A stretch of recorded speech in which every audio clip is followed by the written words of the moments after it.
Assalamualaikum warahmatullahi wabarakatuh. Nama saya Naili Ishrah binti Muhammad Sanian. Jadi buku cerita yang saya telah buat adalah bertajuk Neo City Menara Ajaib. Jadi saya akan menerangkan tentang naratif buku ini dari segi tema, watak, data, nilai murni dan pengajaran, nilai dan pengajaran.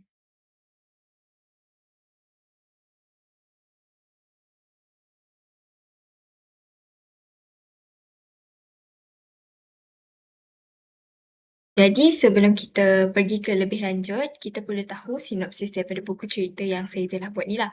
Jadi yang pertama, tahun 2050 di Neo City, Taman Bandar tiba-tiba gelap mencetuskan idea pembinaan menara cahaya. Jadi krisis ini terjadi apabila Pando, Tiki dan Gora membina menara cahaya tetapi perselisihan pendapat menghentikan projek yang hampir siap. Jadi resolusi dia melalui perbincangan mereka kembali bekerjasama menyiapkan menara dan menyelamatkan taman bandar yang gelap itu tadi. Jadi terdapat tiga latar yang terdapat di dalam buku cerita saya, iaitu saya mengelaskan dengan latar masa, latar tempat dan latar masyarakat. Yang pertama, latar masa. Latar masa ni saya meletakkan tahun 2050 waktu malam. Suasana malam adalah kritikal sebagai penggerak plot utama untuk fungsi menara cahaya ni. Maksudnya latar masa ni memberikan latar yang paling utama lah, sebab plot cerita ni pun bandar tu jadi gelap. Jadi dia melibatkan masa, iaitu waktu malam. Latar tempat Neo City Taman Bandaraya, sebuah metropolis di mana alam semula jadi dan teknologi bergabung menjadi satu ekosistem. Yang ketiga, latar masyarakat, komuniti haiwan moden, hidup harmoni, berpendidikan tinggi dan sangat mahir menggunakan teknologi canggih. Jadi terdapat tiga watak yang saya nyatakan ataupun saya masukkan di dalam buku cerita saya, sebab saya tak nak letak banyak-banyak disebabkan oleh buku cerita apabila kita memasukkan banyak watak, murid-murid akan lebih keliru di mana watak yang kita guna tu takut tertukar lah. Jadi yang pertama, saya menggunakan panda iaitu dengan nama Pandu. Yang kedua adalah harimau yang bernama Tiki. Yang ketiga adalah Gora daripada haiwan kangaroo. Jadi Pandu ni, dia merupakan haiwan yang perancang. Jadi haiwan yang suka merancang, suka menganalisis. Jadi sifat dia ni bijak lah. Lagi satu, Pandu ni bijak dalam menggunakan IT. Teknologi-teknologi semua dia pandai buat. Jadi dia juga mahir dalam menggunakan hologram. Jadi alat kemahiran dia penggunaan tablet pintar dan lukisan hologram. Yang kedua ni adalah Tiki. Tiki ni seekor harimau. Harimau ni bila kita melihat daripada sifat yang sebenar, haiwan yang sebenar, harimau ni merupakan haiwan yang gagah. Jadi saya meletakkan seekor harimau ni dengan sifat yang rajin dan mahir pembinaan. Kenalah dengan seekor harimau yang gagah. Jadi tugas khususnya memasang rangka besi dan struktur fizikal menara. Jadi dekat sini kita boleh lihat harimau ni seekor haiwan yang kuat. Jadi kenalah murid-murid pun tahu harimau ni seorang yang gagah. Jadi sebab itulah saya letak harimau ni haiwan yang kuat. Jadi yang ketiga adalah Gora. Gora ni seekor kangaroo. Kangaroo ni bijak dalam pembinaan dan membawa peralatan berat dan sentiasa menyokorakannya. Jadi saya meletakkan kangaroo sebab bila kita tengok kangaroo ni, tangan dia sasa, tangan dia kuat. Jadi saya meletakkan dia macam dia ni rajin menolong rakan-rakannya mengangkat barang-barang yang berat untuk membina perkara yang mereka nak bina. Jadi ini adalah antara tiga watak yang saya guna dalam buku cerita saya, iaitu Pandu, Tiki dan Gora.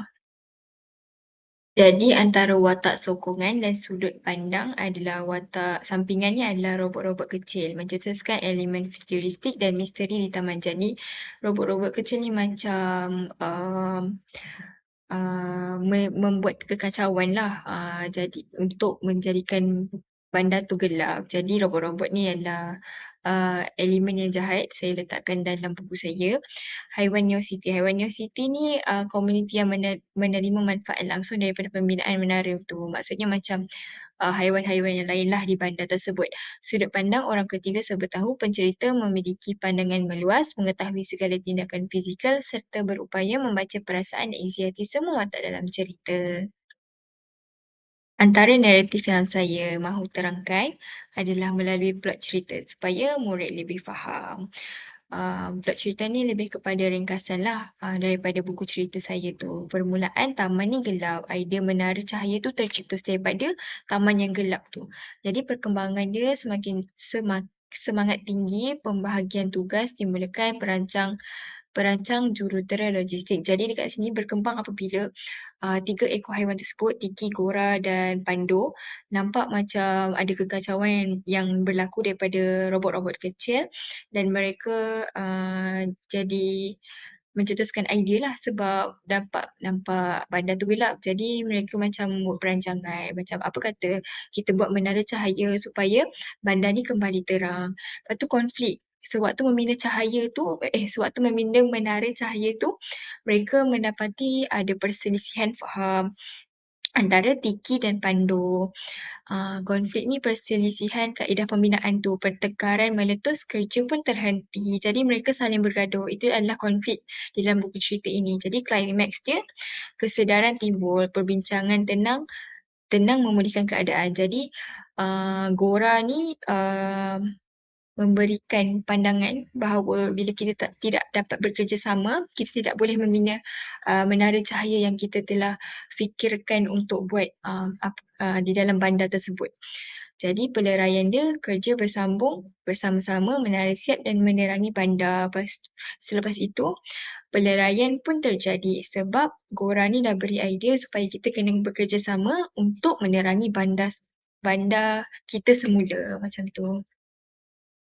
Jadi dari segi gaya bahasa pula, yang pertama futuristik dan imajinasi membina dunia esok melalui kosakata. Jadi penggunaan kosakata yang saya menggunakan ni adalah lebih kepada kosakata yang masa depan lah. Murid tu akan menjadi berfikir pada masa hadapan. Sebab perkara yang saya letakkan dalam buku tu tak ada pada waktu kini, tapi mereka boleh imajinasi dan buku saya ni lebih kepada fantasi lah. Penggunaan terma hologram, robot kecil dan bandar masa depan. Jadi dekat sini penggunaan gaya bahasa saya tu lebih kepada unsur-unsur pada masa akan datang. Jadi bahasa santai, mudah difahami dan mesra kanak-kanak. Penceritaan lancar, kosakata mudah, dihayati tanpa struktur ayat yang kompleks. Jadi dialog langsung, menghidupkan interaksi dan konflik, menampilkan perbualan langsung yang menggerakkan emosi antara Pandu, Tiki dan Gora. Jadi dekat sini, saya meletakkan dialog untuk watak setiap watak tu supaya murid lebih menghayati buku cerita saya. Maksudnya macam bila Pandu cakap, saya nak membina menara cahaya supaya bandar ini lebih cerah. Jadi penggunaan tanda seru, penggunaan nokta, dia menjadikan murid ni lebih beremosi lah, lebih menghayati buku cerita saya. Yang keempat, deskriptif, gambar visual yang kuat. Maksudnya dekat sini saya menggunakan gambar visual yang lebih kepada mudah difahami dan menarik. Lampu berwarna-warni menerangi malam, memberikan impak visual di minda pembaca. Maksudnya dekat sini, bila saya meletakkan menara ajaib tu berwarna-warni. Jadi, murid ni boleh membayangkan macam mana cerahnya menara ajaib ni. Jadi tema ataupun teras penceritaan saya ialah kepentingan kerjasama dan persahabatan lah. Perbezaan pandangan ni adalah lumrah. Setiap orang ada perbezaan pandangan.